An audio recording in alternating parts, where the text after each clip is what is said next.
Des militaires, main au-dessus de la tête, qui évacuent ce pont sur le Bosphore. Les derniers soldats putschistes sortis de force de leurs chars par une foule en colère.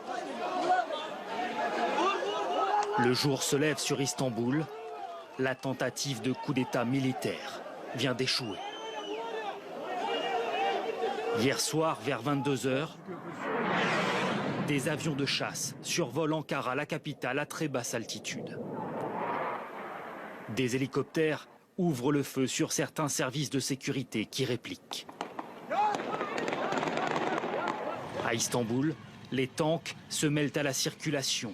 Les militaires investissent les ponts, prennent position à l'entrée des aéroports, instaurent le couvre-feu et font lire un communiqué à la télévision.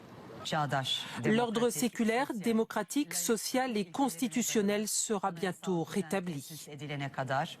En vacances à 700 km de là, le président Erdogan appelle alors une autre chaîne de télévision via son smartphone. Son sort semble sur le point de vaciller. J'invite le peuple à descendre dans la rue, à reprendre l'aéroport. Rassemblons-nous sur les places à travers le pays.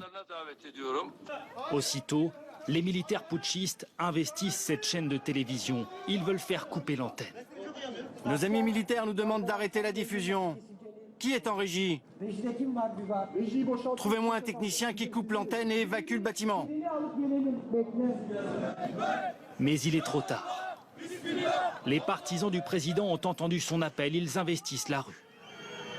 Les soldats procèdent à des tirs de sommation. Mais la foule ne recule pas, au contraire. Certains essayent de bloquer les chars.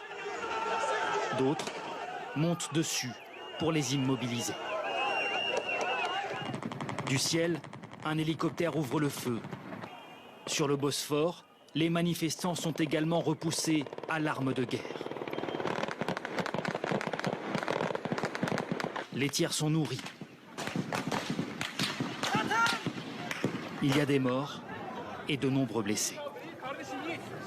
Alors que le jour se lève, le Premier ministre donne l'ordre de bombarder les chars putschistes, comme ici, près du palais présidentiel.